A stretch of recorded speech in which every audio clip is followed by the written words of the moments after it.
안녕하세요. DJ 현희입니다. 오늘의 사연 시작해 보겠습니다. 안녕하세요. 사랑스러운 세 딸과 행복한 삶을 살고 있는 40대 싱글맘입니다. 한 번도 이름 모를 누군가에게 저의 이야기를 털어놓은 적이 없는데 이렇게 제 사연을 쓰려니 조금은 떨리기도 하네요. 오늘은 눈에 넣어도 아프지 않을 세상 그 누구보다도 소중하고 사랑스러운 우리 딸들에 대한 이야기를 하기 위해 이렇게 사연을 쓰게 됐어요. 혼자 아이들을 키우고 있고 또 함께하면서 여러 우여곡절들도 많았지만 그걸 정말 잘 극복해냈거든요. 힘든 시간들을 극복하게 된 건 다름 아닌 남편 덕분이었어요. 그럼 지금부터 저희 가족에게 어떤 일이 있었는지 천천히 이야기를 시작해 보도록 할게요. 저는 경찰 공무원을 준비하던 사람이었어요. 어릴 적부터 정의로운 경찰이 되는 것이 꿈이었고 그만큼 열심히 준비를 했었죠. 남편과의 인연도 경찰 공무원 학원에서 시작됐어요. 저희는 선남선녀 커플이라고 불릴 만큼 잘 어울리기도 했고 서로의 꿈을 응원하면서 누구보다 열심히 공부했습니다. 경찰이라는 꿈을 이루게 되면 결혼을 하자는 상상만으로도 행복한 약속을 하기도 했죠. 그러던 중 저에게 예상치 못한 시련이 찾아왔어요. 학원을 마치고 집으로 돌아가던 중 신호를 위반한 차에 치이는 사고를 당하게 된 것이었습니다. 불행 중 다행히도 목숨은 건졌지만 다리에 심각한 부상을 입고 말았어요. 오랫동안 재활 치료를 받아도 과연 회복이 될 수 있을까 싶을 정도로 말이죠. 누구도 예상하지 못한 사고에 저는 오랫동안 바래왔던 경찰이라는 꿈을 포기해야 했습니다. 저 혼자만의 꿈이 아니라 남편과 함께 걸어가고 싶었던 꿈이었기에 더욱 절망스러웠어요. 딱 이틀만 더 기다리면 기다리던 시험날이었는데 저는 괜히 남편이 걱정을 할까 싶어 남편에겐 사고 사실을 알리지 않고 장염에 걸려 입원하게 돼서 이번 시험은 미루고 다음 시험을 응시하겠다고 말했어요. 그 이야기를 들은 남편이 만사 모든 일을 다 제쳐놓고 저한테 오겠다고 하기에 시험이 이틀 남았는데 뭐하러 나한테 신경을 쓰느냐, 공부나 열심히 하라며 단호히 거절했습니다. 그렇게 끝까지 열심히 공부한 남편은 경찰 시험에 최종적으로 합격했고 꿈을 이룬 남편을 보면서 제 스스로가 초라해지는 것이 느껴지더군요. 결국 저는 끝까지 스스로를 갉아먹다 남편에게 이별을 고했어요. 미안한데 우리 이쯤에서 헤어지는 게 좋을 것 같아. 뭐? 너 지금 무슨 소리 하는 거야? 갑자기 헤어지자니. 왜? 내가 뭐 잘못한 거 있어? 아니면 무슨 일 있는 거야? 사실 나 장염으로 입원한 거 아니야. 교통사고 나서 입원한 거야.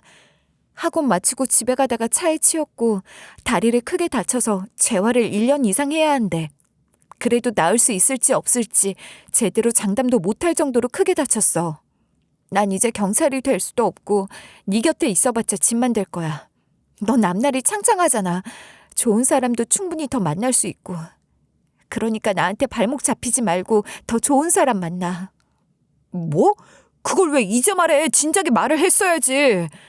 네가 병원에 오지 말라고 했을 때 그냥 갔어야 했는데 미안해. 나는 그런 줄도 모르고 많이 힘들었겠다. 그런데 있잖아. 네가 그렇게 됐다고 해도 나는 너를 짐처럼 취급하지 않을 거야. 그리고 나 혼자만 잘 되면 무슨 의미가 있어? 우리 앞으로 쭉 함께하기로 약속했잖아. 그러니까 그런 말은 하지 말고. 그래. 그럼 우리 계속 만난다고 치자. 그래서 결혼까지 약속하게 됐다고 쳐. 너희 부모님이 이런 나를 좋아하실까? 다리 불편한 사람을 며느리로 흔쾌히 받아주시겠냐고. 그런 건 걱정하지 마. 내가 알아서 잘할게. 그러니까 제발 헤어지자는 말만 하지 마. 부탁이야. 남편의 간절한 모습에 저는 흔들릴 수밖에 없었어요. 남편이 하는 말이 가식이 아니라는 걸 누구보다 잘 알았으니까요. 남편은 끝까지 저와 헤어지지 않겠다고 완강히 의견을 밝혔고 제가 입원해 있는 병원도 끝끝내 알아내어 찾아왔습니다. 그 후 한 달, 두 달, 세 달 재활 치료를 받는 동안 남편은 단 하루도 제 곁을 떠나지 않았어요. 제가 모진 말로 밀어내기도 했지만 아랑곳하지 않고 저를 옆에서 열심히 돌봐줬고 재활 치료를 힘들어하면 지치지 않도록 격려하면서 끝까지 함께하겠다는 약속을 지켰어요. 그 정성에 감동한 저는 결국 남편의 마음을 받아들이고 앞으로 쭉 함께하기로 했습니다. 남편이 제 옆에서 얼마나 지극정성이었는지 모든 과정을 다 지켜보신 부모님은 시간이 지나 저희의 결혼을 허락하셨고 제일 걱정했었던 시부모님 역시 정말 마음이 따뜻한 분들이셨어요. 제 불편한 다리를 보며 무시하거나 상처를 주지도 않으셨고 오히려 많은 부분들을 배려해 주셨습니다. 경찰이란 꿈을 접어야 했던 저는 일반 회사의 사무직으로 취업했고 남편은 그토록 근무를 하고 싶어 했던 형사과에서 근무를 시작했어요. 항상 머릿속으로만 꿈꿔왔던 가정을 이룬 저희 두 사람은 평범하지만 온기 가득한 가정을 이루었습니다. 쌍둥이인 첫째 딸과 둘째 딸, 그리고 나이 터울은 조금 있지만 애교 많고 사랑스러운 막내딸. 이렇게 5 식구가 함께하면 세상 그 어떤 것도 무서울 것이 없었어요. 남편은 강력계 형사였기에 정말 눈코 뜰 새 없이 바쁜 날들을 보냈어요. 일주일에 몇 번은 밤을 새고 들어왔고 가끔은 범인을 잡다가 다쳐서 오기도 했습니다. 그런 모습을 볼 때마다 안쓰럽기도 했고 혹시라도 더 큰 일을 당하지는 않을까 싶은 마음에 걱정이 되기도 했어요. 아휴, 오늘도 얼굴이 다 긁혀서 왔네. 몸 좀 아끼라니까. 당신 혼자 아니야. 토끼 같은 자식이랑 여우 같은 마누라 두고 있는 한 집안의 가장이라고. 당연히 알지. 사랑하는 우리 딸내미들이랑 당신이 있어서 열심히 일할 수 있는 거야.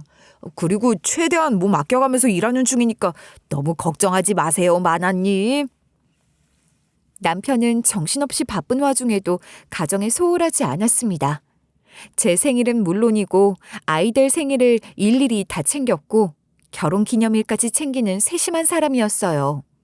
덕분에 저는 물론이고 아이들도 남편과 깊은 유대감을 형성할 수 있었어요. 이렇듯 누가 봐도 저희 집은 더할 나위 없이 화목한 가정이었습니다. 하지만 인생이라는 것이 모두 그렇듯 모든 날들이 평탄할 수는 없는 법이었어요. 어릴 때는 엄마와 아빠를 사랑한다며 애교를 곧잘 부렸던 사춘기 딸들은 성장하면서 사춘기에 접어들었고 점점 성격이 엇나가기 시작하며 저희 부부를 무척이나 힘들게 했습니다. 한마디를 하면 1000마디가 돌아오는 건 기본이고 교복을 몸에 딱 맞게끔 타이트하게 줄여 입는가 하면 밤늦게까지 밖에서 놀다가 들어오는 일도 부지기수였어요. 학생의 기본적인 본분이라 여기는 공부도 제대로 하지 않으려 했죠. 그냥 쉽게 말하면 질풍노도의 시기가 제대로 찾아온 듯 보였습니다.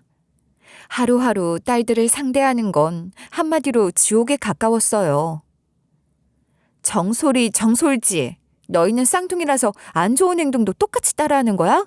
엄마가 누누이 말했지. 늦게 들어올 거면 차라리 전화나 문자라도 한 통 남겨달라고. 지금 시간이 몇 시야? 엄마가 얼마나 걱정했는지 알아? 아, 어련히 알아서 들어오겠거니 하면 되지. 뭘 걱정을 하고 그래. 그리고 어떻게 엄마라는 사람이 딸내미들이 들어오자마자 잔소리를 할 수 있어? 내 말이 그 말이야. 엄마, 잔소리 좀 그만해. 내가 어디서 들었는데 부모가 잔소리를 하면 할수록 자식들은 더 삐뚤어진대. 억압할수록 더 엇나가고 싶은 게 사람 심리라고. 그러니까 우리가 뭘 하든 간에 좀 내버려둬. 세상에, 저게 자식이 부모한테 할 수 있는 말이라고 생각하시나요? 아무리 귀에 딱지가 않도록 말을 해도 달라질 생각조차 하지 않는 딸들을 보며 저는 하루하루 속이 까맣게 타들어갔어요. 그래도 그나마 기댈 곳은 말썽 한 번 부리지 않고 바르게 자라고 있는 막내딸과 남편뿐이었습니다. 남편 역시 그런 저를 보며 항상 미안해했어요. 미안해. 내가 아빠로서 지방 기강을 제대로 잡아놓지도 못하고 원래 저런 건 아빠가 제대로 잡아줘야 하는 건데 내가 바쁘다는 핑계로 너무 제 역할을 못하고 있는 것 같네. 당신 혼자 고생하네. 미안해서 어떡해. 아유, 고생은 무슨. 괜찮아. 우리도 저런 시기가 있었잖아. 속상하기는 하지만 우리도 저랬으니까 하고 최대한 이해해보는 거지 뭐. 나도 어릴 때 우리 부모님 말 엄청나게 안 들었었거든. 엄마가 그럴 때마다 꼭 나중에 커서 너 닮은 딸 낳아 키워봐라 하셨는데 이제야 그게 무슨 말인지 이해가 가네. 가끔은 속상해서 모든 걸 다 놓아버리고 싶은 순간도 있었지만 그럼에도 불구하고 저는 꿋꿋하게 회사를 다니면서 아이들을 케어했어요. 남편이 워낙에 바쁘니 제가 아이들을 집중적으로 교육하고 관리해야 한다고 생각했기에 단 한순간도 아이들에게 눈을 뗄 수가 없었죠. 그런데 어느 날부터인가 남편의 얼굴빛이 눈에 띄게 어두워지기 시작했어요.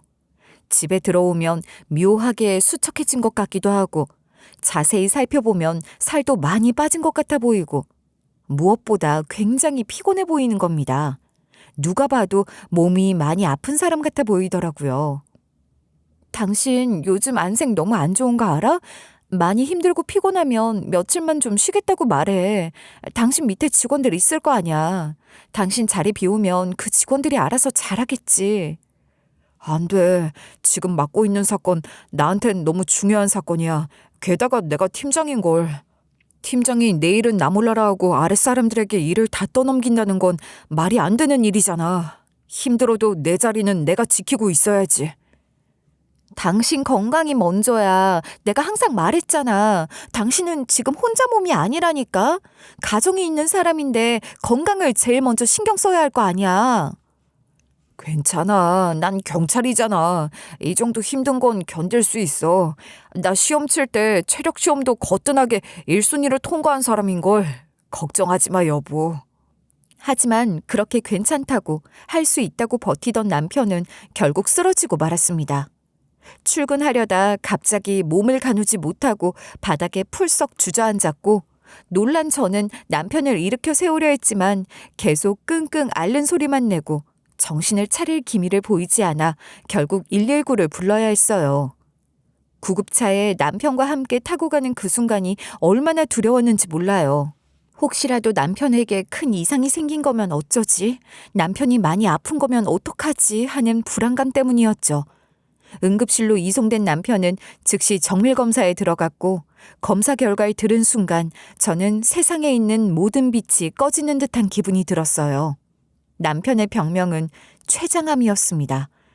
그것도 이미 간과 뼈까지 전이된 상태였죠. 의사 선생님은 검사 결과를 계속 들여다보시면서 이 정도면 많이 아팠을 텐데 어떻게 참았냐며 조금 빨리 왔으면 이 정도는 아니었을 거라고 하시면서 지금 상황으로는 길어야 3개월이라는 시한부 선고까지 내리셨습니다. 췌장암을 진단받은 것도 모자라 전이의 시한부 선고까지. 갑작스럽게 몰아친 불행에 정말 정신을 차릴 수가 없었어요. 진료실을 나온 저는 그 자리에 주저앉아 눈물을 펑펑 쏟았습니다. 남편에게 이 사실을 어떻게 전해야 할지 감도 안 잡히더라고요. 하지만 남편은 이미 자신의 상태를 저보다도 먼저 들어서 알고 있는 상황이었어요. 미안해. 당신이 몸 좀 챙기라고 할 때 좀 잘 챙길 걸 그랬다. 나 너무 잘난 척해서 벌 받는 건가 봐. 나 떠나고 나면 우리 공주님들이랑 당신은 어떡하지? 제일 먼저 자기 몸이 아니라 가족을 생각하는 남편이 너무 안타까웠습니다. 그렇게 저희는 둘밖에 없는 병실에서 서로를 부둥켜 안고 한참 동안 눈물을 쏟아냈어요. 이 이야기를 보시는 분들이라면 대부분 다 잘 알고 계실 거예요. 췌장암은 초기에 잡는 게 아주 힘든 데다가 발견을 한다고 해도 말기에 발견하게 된다면 치료가 될 가능성이 5%도 채 되지 않는다는 사실을. 게다가 간과 뼈 전이까지 이루어진 상황에서 항암 치료를 진행하는 건 의미가 없다고 하시더라고요. 저와 남편도 그 말에는 동의했습니다. 의미 없는 항암 치료는 환자를 더욱 고통스럽게 만들 뿐이라 항암을 비롯한 모든 치료는 하지 않고 바로 호스피스 병동으로 이동해서 최대한 통증을 잡는 쪽으로 치료 방향을 결정했어요. 그게 지금으로서는 남편에게 할 수 있는 가장 최선의 방법이었거든요. 처음 진단을 받았을 때는 그저 절망적인 기분만 들었습니다. 한번 부정적인 감정에 빠지게 되면 헤어나오기가 힘든 성격이었기에 앞으로 어떻게 해야 할까, 남편 없는 삶을 어떻게 준비해야 할까 막막한 생각만 들더라고요. 하지만 인간은 적응의 동물이라는 말이 있는 것처럼 시간이 지나면서 마음을 조금씩 정리하기 시작했어요. 마냥 이렇게 눈물만 흘리고 있기에는 3개월이라는 시간이 너무 아까웠거든요. 그래서 저는 남편과 남은 3개월 눈물만 흘리고 있을 것이 아니라 정말 인생에 두 번은 없을 행복한 시간을 보내기로 결심했습니다. 여보, 우리 아직 3개월이나 남았어. 아니, 어쩌면 그것보다 더 오래 버틸 수 있을지도 몰라. 당신은 강한 사람이니까. 그러니까 우리 마냥 울고만 있지 말고 남은 시간들을 어떻게 하면 알차게 쓸 수 있을지 생각해보자. 그래, 좋은 생각이야. 3개월은 어찌 보면 짧고 또 어찌 보면 긴 시간이니까 울고 있기만 하기에는 남은 시간들이 너무 아깝다, 여보. 우리 그때까지 정말 후회 없는 시간 한번 보내보자. 남편의 그 말이 제 마음을 울컥하게 만들었어요. 저는 남편과 함께 많은 시간을 보내기 위해 회사에 휴직계를 쓰고 아이들과도 최대한 많은 시간을 보내기 위해 노력했어요. 남편의 병세가 시간이 가면 갈수록 점점 악화되고 있다는 걸 알면서도 저희는 마지막까지 웃으며 살아가고자 노력했습니다. 시부모님과 친정 부모님께도 남편의 투병 사실을 알렸고 양가 식구들은 각자 저희 집으로 찾아오셔서 한바탕 눈물을 쏟고 가셨습니다. 시어머님께선 하염없이 눈물을 흘리시면서 제 손을 꼭 잡고 쓸어내리셨어요. 아이고, 이를 어쩜 좋아. 우리 아들도 아들이지만 이렇게 꽃 같은 우리 며느리 인생 아까워서 어쩔꼬. 이게 무슨 일이라니. 다 늙어서 쓸모짝에도 없는 우리한테나 벽을 주지. 뭐하러 저렇게 젊은 청춘한테 몹쓸 병이 와서는. 어머님, 너무 속상해하지 마세요. 저 사람 어떻게든 잘 이겨낼 거예요. 나약한 사람 아닌 거 아시잖아요. 저랑 어떻게든 이겨내보겠다고 약속도 했는걸요. 제가 옆에서 잘 챙길게요. 걱정에 걱정만 늘어놓으시던 친정 부모님과 시부모님을 겨우 안심시킨 저는 그날 이후부터 남편과 여러 가지로 추억들을 만들어 나가기 시작했습니다. 남편이 편하게 움직일 수 있을 때 남편과 둘이서 가까운 섬으로 여행도 다녀왔어요. 남편과 제가 평소에 하고 싶었던 것들을 늦게나마 하나씩 해보려고 했죠. 같이 영화를 보고 집에서 함께 드라마를 보면서 밤을 새우기도 했죠. 남편은 경찰이 된 후로 한 번도 느껴보지 못했던 여유를 이제나마 느낄 수 있게 됐다고 무척이나 행복해했어요. 간헐적으로 통증이 찾아오면서도 저와 함께 있는 것이 좋다며 배시시 웃어 보였습니다. 하지만 남편의 곁에 항상 함께하는 사람은 저와 막내딸뿐이었습니다. 사춘기에 접어든 쌍둥이 딸들은 남편이 아프고 난 이후에도 여전히 밤늦게 집에 들어오고 가족들과 함께 시간을 보내는 것보다 친구들과 시간을 보내는 걸 더 좋아했죠. 부모 입장에선 정말 너무 속상해서 속이 다 뒤집어지는 것 같았어요. 게다가 다달이 병원비로 빠지는 지출이 보통 액수가 아니라는 걸 알면서도 계속해서 제게 용돈을 요구하곤 했어요. 엄마, 나 오늘 솔지하고 친구들이랑 시내 나가서 놀기로 했어. 그러니까 용돈 좀 줘. 한 10만 원 정도만 주면 될 것 같은데. 옷도 사야 하고 맛있는 것도 먹어야 하고. 뭐? 10만 원? 너 정말 해도 해도 너무한다. 아빠 아파서 병원비 많이 나가는 거 빤히 보면서도 아무렇지도 않게 친구들이랑 놀러 간다고 용돈 달란 소리가 나와?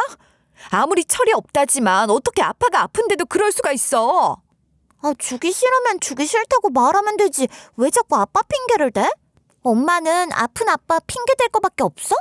안 그래도 아빠 토하고 그러는 것 때문에 집에 들어오기 싫어 죽겠구만 진짜. 됐어. 용돈 안 받아. 그냥 남은 돈으로 놀 거야. 야, 가자. 첫째 딸과 둘째 딸의 말에 저는 더 이상 아무 말도 할 수 없었어요. 어떻게 자신의 아버지가 아픈데 저런 소리를 아무렇지 않게 할 수 있는지 속에서 엄청 큰 천불이 끓어올라오는 것만 같았습니다. 화를 꾹 참고 있는 저를 보면서 남편은 천천히 제게 다가와 다독여줬어요. 괜찮을 거라고. 애들이 아직 철이 없어서 그러는 거라고. 언젠가 자신이 떠나고 나면 그 소중함을 깨닫게 될 거니까 너무 화내지 말라고 말이죠. 남편은 끝까지 쌍둥이 딸들에게 서운한 기색을 내비치지 않았어요. 하지만 제 마음은 그렇지 않았어요. 안 그래야지, 이해해야지 하면서도 사람 마음이라는 게 잘 되지가 않더라고요. 남편이 그렇게 아픈데도 아빠를 외면하는 딸들을 보며 속상함은 나날이 커져만 갔어요. 반면 막내딸은 남편의 곁을 단 한순간도 떠나지 않았습니다. 남편이 밥을 먹다가 힘없이 젓가락을 놓으면 직접 밥과 반찬을 떠먹여 주었고, 밥을 먹다가 속이 좋지 않아 토할 때면 곁에서 묵묵히 등을 두드려주며 남편이 토한 흔적을 치우곤 했습니다. 그리고 약국에 가서 약을 타오고 언제나 남편의 이부자리를 깔아주곤 했죠. 그러던 어느 날 남편은 저를 조용히 불러앉혔습니다. 남편은 무언가 말하고 싶은 듯 입을 계속해서 뻥긋거렸지만 쉽게 입을 열지 못했어요. 그렇게 한참을 망설이던 남편은 저를 보며 희미하게 웃어 보였습니다. 당신한테 꼭 하고 싶은 말이 있어. 그런데 쉽게 안 나오네. 응? 무슨 말인데 그래. 고민하지 말고 해봐. 당신이랑 나 사이에 못할 말이 뭐 있어. 됐어 그냥. 지금 말고 나중에 할래. 그런 거 지금 말 안 하면 나중에 까먹는다. 뭔데 그래. 나 궁금하면 잠 못 자는 거 알면서 빨리 말해줘 얼른. 하지만 남편은 그날 끝내 하려던 이야기를 꺼내지 않았어요. 남편이 뭘 말하려고 했을지 굉장히 궁금해했지만 나중에 이야기하려는 이유가 있겠지 싶어 재촉하진 않았습니다. 그렇게 하루하루가 흘러갔고 남편의 상태는 날이 갈수록 점점 악화되고 있었어요.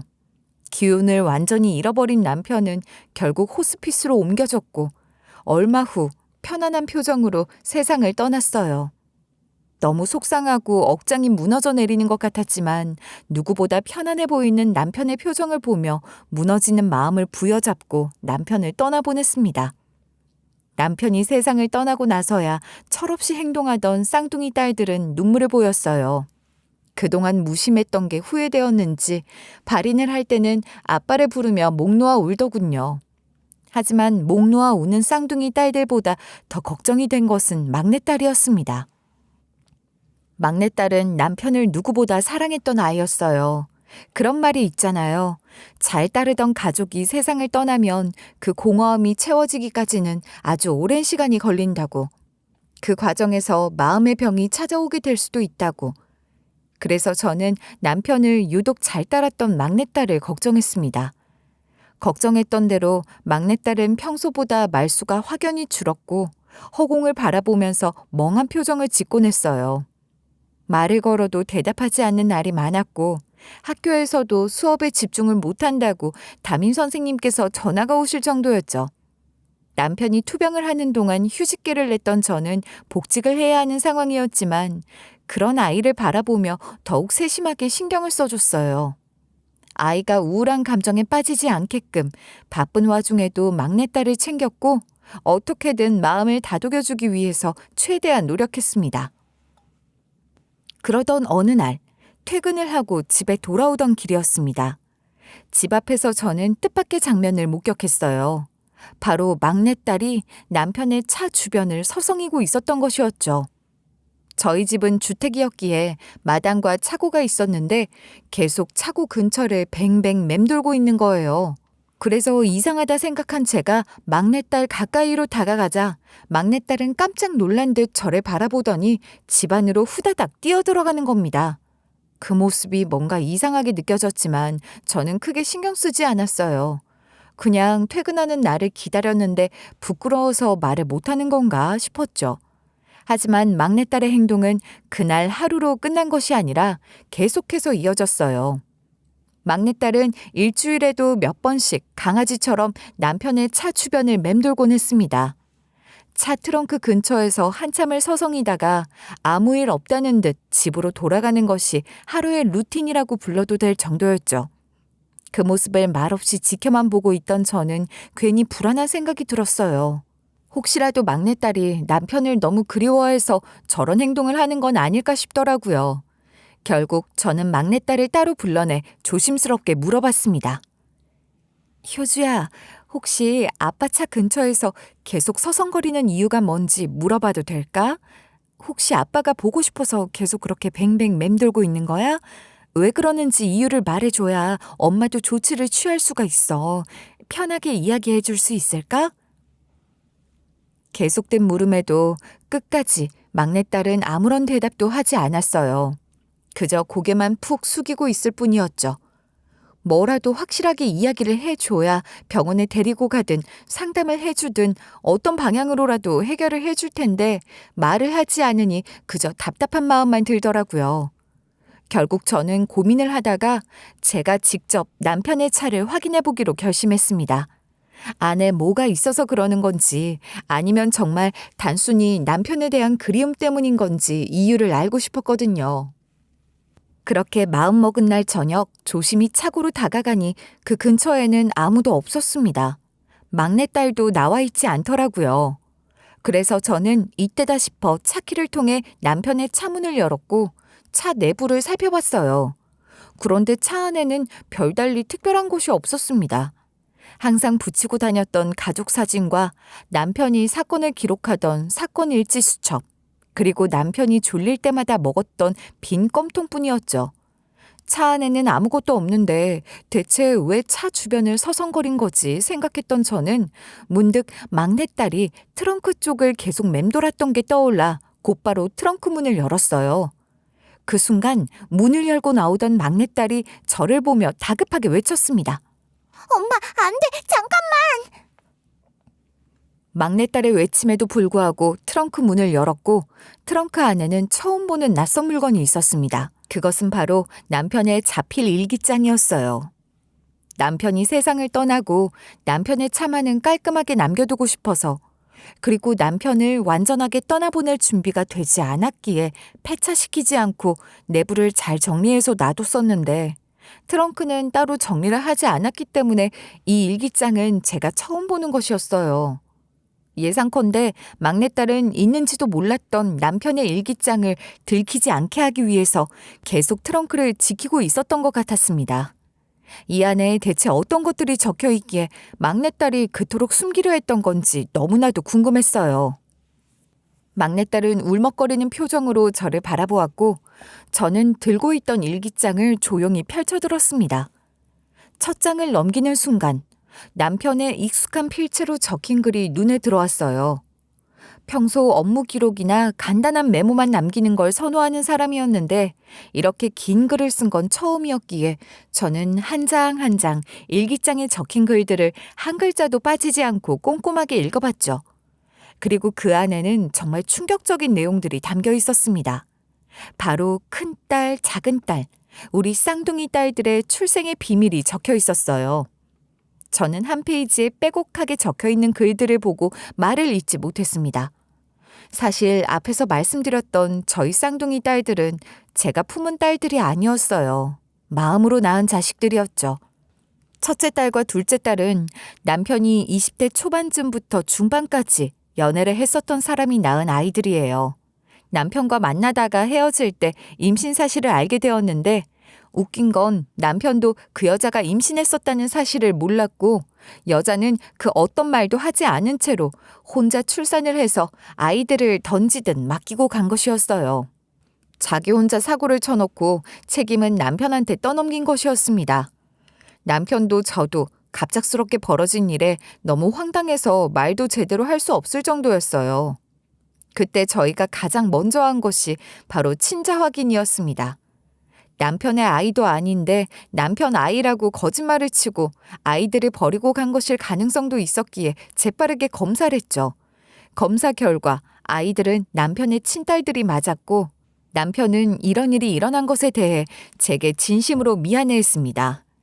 그런데 저는 남편에게 화가 나기보다는 아이들을 아무 말 없이 떠맡기고 간 아이들의 친모에게 화가 나더라고요. 애들이 무슨 짐짝도 아니고 자기가 이런 방구 말도 없이 혼자 아기를 낳은 거면서 이제 와서 네 딸이니까 키우라고 맡기고 가는 게 상식적인 행동이야? 게다가 애들이 신생아도 아니고 걸음마도 다 뗀 것 같은데 이렇게 무책임하게 가버리는 게 맞는 거냐고. 정말 미안해 여보. 당신 볼 낯이 없다. 이건 명백한 내 잘못이야. 그러니까 나 혼자 다 책임질게. 당신이 이혼하자고 해도 할 말 없어. 이혼은 무슨 이혼. 나 이 아이들 키울 거야. 솔직히 화가 안 나는 건 아니야. 내 남편이 만났던 전 여자친구의 아이라니 진짜 뒷목 잡고 쓰러질 수 있을 정도인데 솔직히 애들 인생도 너무 가엾고 당신도 나 다쳤을 때 옆에서 열심히 간호해줬으니까 다른 의미로 말하면 내 인생을 구원해준 사람이기도 하니까 이 정도 일쯤은 충분히 같이 감당할 수 있다고 생각해. 이제부터 이 아이들 엄마는 나야.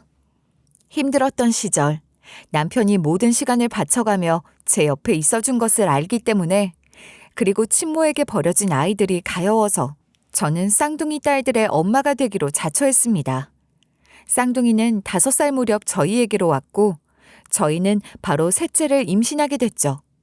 그때부터 지금까지 아이들에게는 단 한 번도 너희가 내 자식이 아니라는 말을 한 적이 없었고, 막내딸에게도 이 이야기를 한 적이 없었는데, 남편이 그 사실을 막내딸에게 직접 이야기를 했던 것이었습니다. 그리고 사실을 알게 된 막내딸은 차마 남편에게 그 이야기를 들었다고 이야기를 하지 못한 것 같았어요.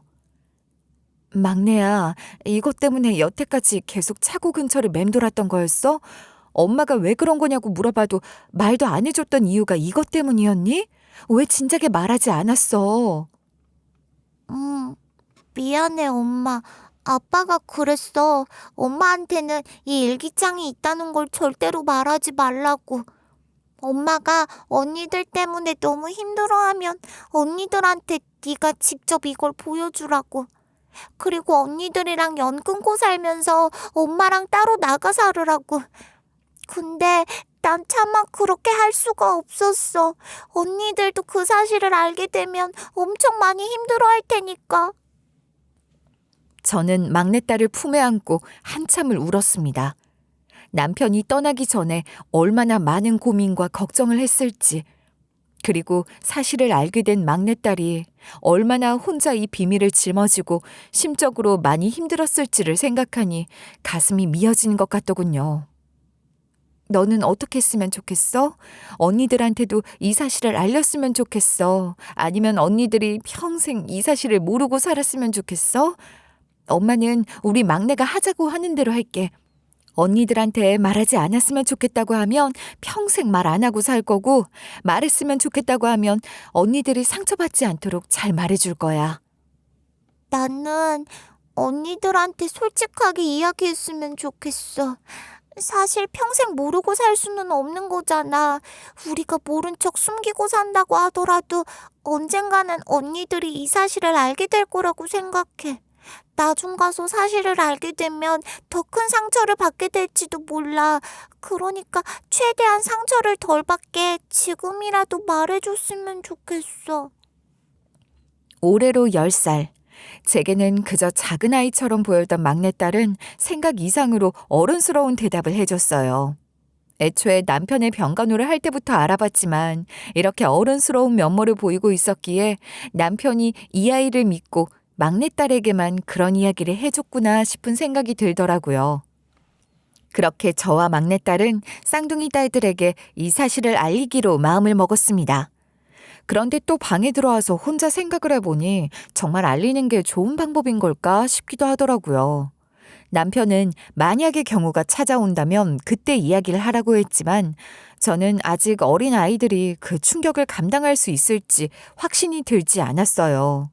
혹시 너무 충격을 먹어서 쓰러지는 건 아닐까?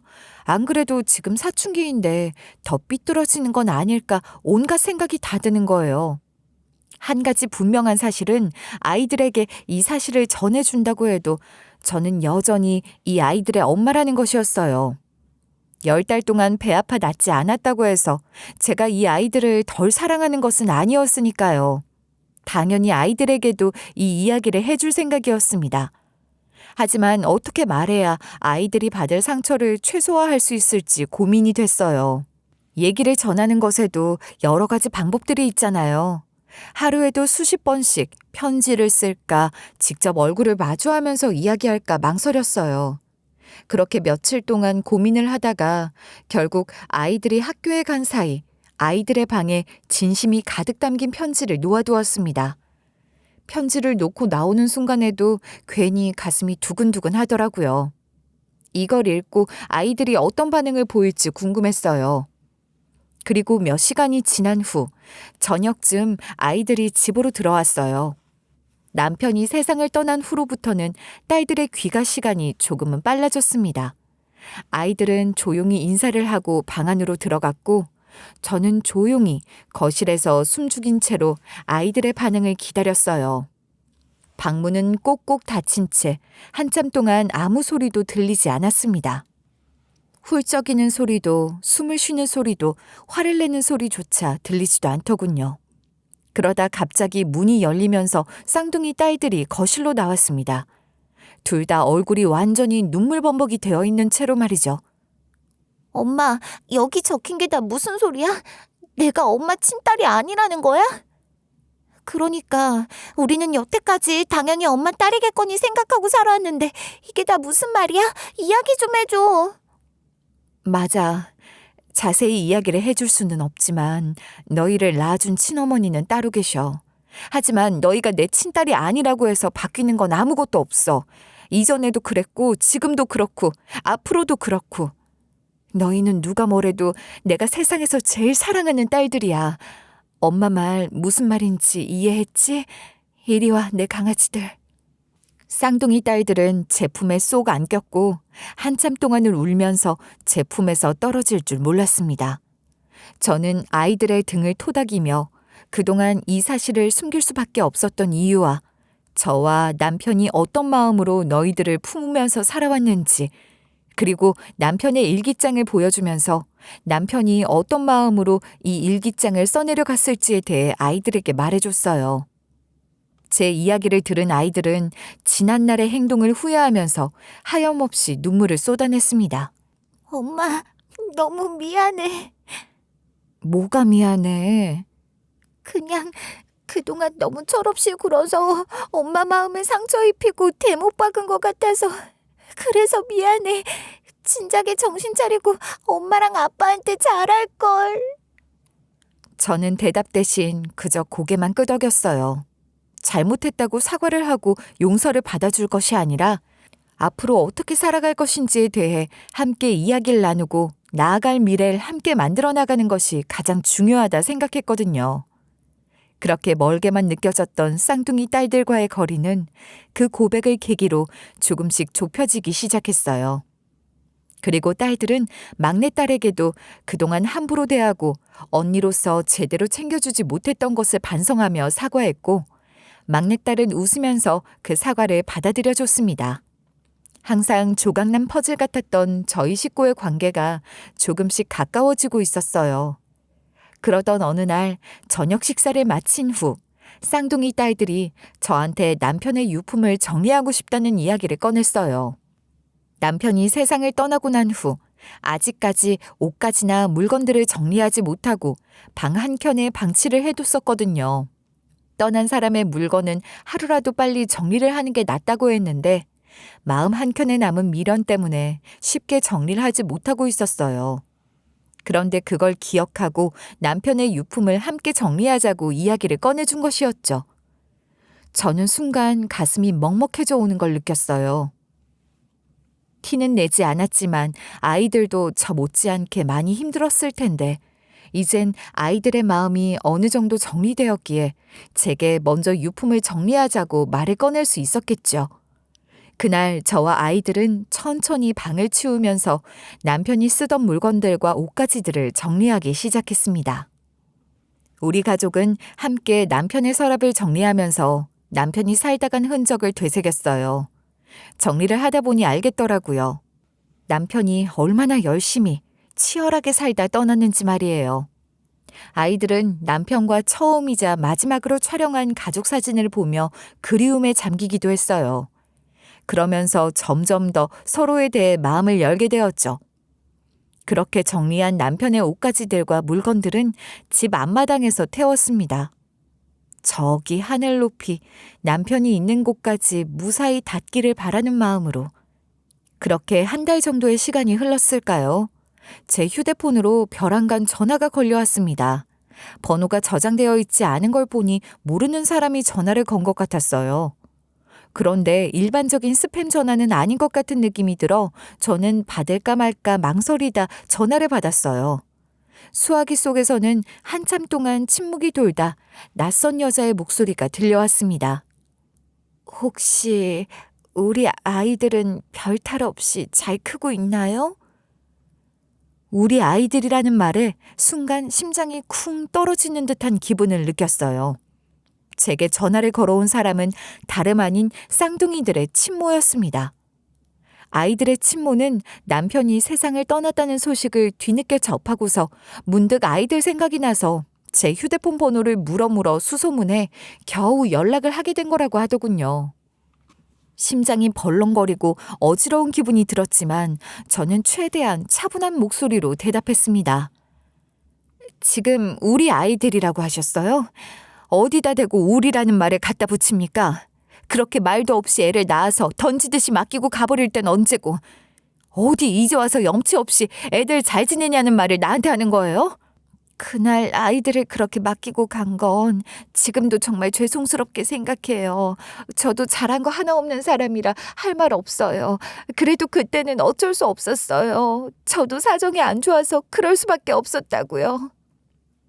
친자식 버린 사람들은 어디 가서 교육이라도 받고 오는지 어쩜 이렇게 하나같이 멘트가 다 똑같나 몰라요.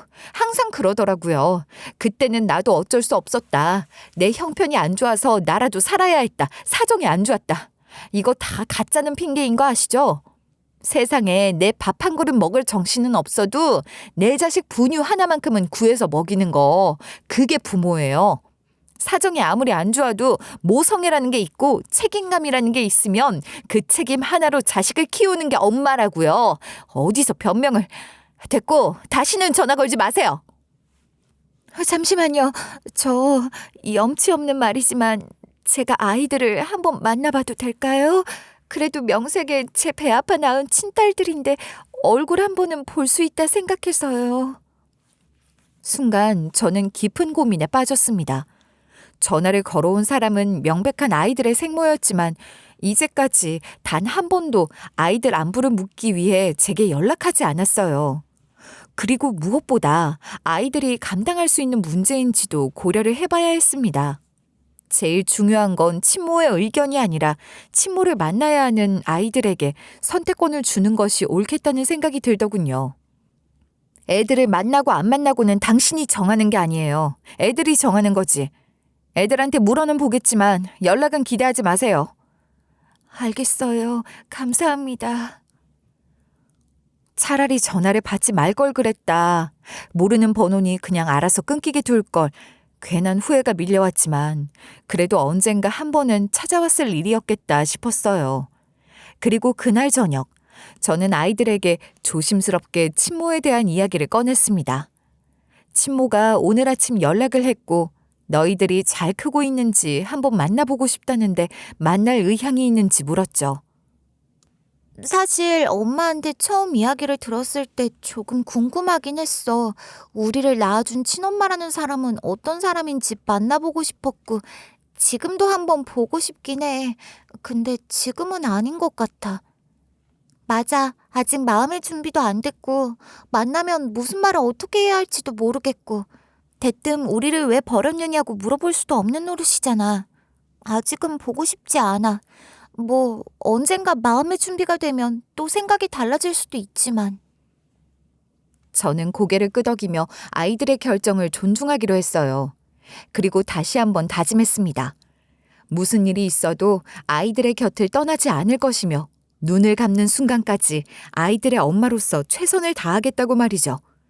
그리고 방에 들어와 친모에게 전화를 걸었습니다. 애들이 마음의 준비가 전혀 안 되어 있다고 만날 생각이 없다고 하는군요. 이게 애들 의견입니다. 앞으로도 이견은 없을 예정이고요. 그렇군요. 그럼 아이들 사진이라도 좀 보내주실 수 있을까요? 얼굴이 너무 궁금해서요. 이 정도는 친모로서 한 번은 보여주실 수 있다고 생각하는데요. 애들이 만나지도 않겠다는데 무슨 사진을 보내달라 말아 타령이에요? 내가 이 말까지는 진짜 안 하고 싶었는데 나이 드니까 자식한테 부모 대접 받고 싶어서 이제 와서 추잡하게 이러는 거예요? 버리고 갈 땐 언제고. 제발 평생 반성하면서 사세요. 당신은 애들 보고 싶다고 말할 자격도 없어. 저는 한껏 소리를 지르고서 전화를 끊어버렸습니다. 그리고 서랍 안에 넣어두었던 남편의 일기장을 다시 펼쳐보았어요. 조그만 일기장 안에 빼곡히 글을 쓰는 동안 남편은 무슨 생각을 했을까 생각하면서 한편으로는 고맙기도 했습니다. 남편 덕분에 아이들에게 진실을 말할 용기도 생겼고 또 가족 간의 관계도 달라질 수 있었으니까요. 그렇게 시간은 흘러 쌍둥이 딸들은 사춘기가 지나 점점 더 어른스럽고 성숙해졌고 저와 막내딸과의 관계도 훨씬 가까워지게 됐어요. 이제는 팔짱을 끼고 마트를 가는 것 정도는 아무렇지 않을 정도가 되었죠. 처음에는 스킨십은 고사하고 살갑게 말을 붙이는 것조차 어색하고 서툴렀지만 딸들이 애써 노력하는 모습이 눈에 보여서 그저 기특하기만 했습니다. 쌍둥이들은 꾸준히 막내딸에게 미안한 마음을 가지고 있었고 막내딸에게 좋은 언니가 될 수 있도록 열심히 다가가려고 했어요. 그러던 어느 날 갑자기 쌍둥이 딸들이 제게 다가와 남편의 납골당에 함께 가고 싶다는 이야기를 하더군요. 사실 남편의 기일이 돌아올 때마다 항상 쌍둥이 딸들은 남편의 납골당으로 가는 길에 동행하지 않았어요. 아빠의 모습을 당당하게 마주할 자신이 없다며 이것 또한 마음의 준비가 오래 필요하다고 말하곤 했죠. 그런데 용기를 내어 이야기를 꺼낸 딸들을 보며 저는 고개를 끄덕였습니다. 그렇게 우리는 돌아온 주말에 함께 남편의 납골당을 찾았어요. 아이들은 납골당 앞에서 한참 동안 서 있다가 조용히 손을 모았습니다. 첫째 딸은 환하게 웃는 남편의 사진을 쓱쓱 쓰다듬기도 했어요. 아빠, 매년 왔어야 하는데 이제야 와서 미안해요. 우리 많이 보고 싶었죠? 이제 엄마랑 효주랑 따라 기일마다 올게요. 아빠 덕분에 많은 게 바뀔 수 있었던 것 같아요. 아빠가 아니었다면 아마 우리는 여전히 삐뚤어진 채로 엄마랑 동생한테 상처를 주면서 살았을지도 몰라요. 아빠, 많이 고맙고 사랑해요. 저는 흐르는 눈물을 닦으며 아이들을 품에 꼭 안아줬습니다. 눈에 넣어도 아프지 않을 소중한 나의 새 딸들. 남편이 이 세상에 남겨놓고 간 선물들이었기에 어떤 풍파가 불어와도 꼭 지켜낼 것이라고 납골당 앞에서 다시 한번 다짐했어요. 그리고 쌍둥이 딸들이 20살이 되던 해, 딸들은 처음으로 친모를 만나게 됐어요. 원래는 굳이 내키지 않으면 만나지 않아도 된다고 말했지만 딸들은 그래도 살아가면서 자신들을 낳아준 친엄마 얼굴 한 번쯤은 봐야 하지 않겠느냐고 이야기하며 잘 만나고 오겠다고 대답했습니다. 제게 친모의 휴대폰 번호도 받아갔죠. 그런 부분에서 확실히 우리 딸들이 많이 성장했구나 싶더라고요. 다행히 첫 만남이 그렇게 어렵지는 않았는지 첫째 딸과 둘째 딸의 표정이 어둡지 않았습니다. 걱정을 하고 있었는데 그래도 마음이 놓이더라고요. 그리고 그날 저녁 아이들의 친모에게서 문자가 왔습니다. 아이들을 그렇게 예쁘고 착하게 키워줘서 정말 고맙다면서 말이죠. 저는 굳이 답장을 하지는 않았습니다. 마음속에 항상 걱정을 하고 있던 일들은 이제야 모두 깔끔하게 마무리가 됐어요. 여보, 당신이 걱정하던 일들 이제야 다 해결됐어. 우리 세 딸들 이제 아무 일 없이 건강하게 잘 지낼 거야. 내가 아이들 지키고 있을 테니까 당신도 하늘에서 우리 가족 지켜줘야 해. 알았지? 예전에도 지금도 그리고 앞으로도 변함없이 쭉 사랑할게 여보. 고마워. 남편이 떠난 지 오랜 시간이 흘렀음에도 여전히 남편의 빈자리가 느껴질 때마다 힘들었지만 사랑스러운 세 딸들의 엄마로서 더 강해지기로 항상 다짐에 다짐을 거듭하곤 합니다. 남편이 남긴 사랑을 지켜내면서 앞으로 남은 삶은 우리 가족을 위해서만 살아가기로 마음먹었어요. 아, 그리고 저희 친정 부모님과 시부모님께서도 잘 지내고 계십니다. 보통 남편과 이혼을 하거나 사별을 하면 자연스럽게 시가와의 연도 끊기게 된다고 하잖아요. 하지만 저는 그러지 않았어요. 시부모님께서 저와 저희 애들을 엄청 예뻐해 주시는 걸 알았기 때문에 친정 부모님을 모시는 것처럼 꾸준히 연락도 드리고 아이들을 데리고 찾아가고 있기도 해요. 남편의 납골당에 갈 때도 항상 함께 가고 있답니다. 때로는 나를 집어삼킬 것 같은 파도가 몰아쳐 오기도 했고 때로는 고요하고 잔잔한 시냇물처럼 평온하게 흘러가기도 했고, 남편이 떠난 후에도 제 인생은 그리 평탄하지만은 않았지만, 이제는 모든 것들이 해결됐으니 파도가 너울치는 날보다는 그저 수평처럼 편한 날들이 더 많지 않을까 하는 생각이 들어요. 모든 것들이 제자리로 돌아오고 있는 만큼 저도 정신을 번쩍 차리고 열심히 긍정적으로 살아보려고 합니다. 저의 이야기를 끝까지 들어주셔서 진심으로 감사합니다. 언제나 행복하시고 또 건강한 날들만 가득하시기를 빌어요.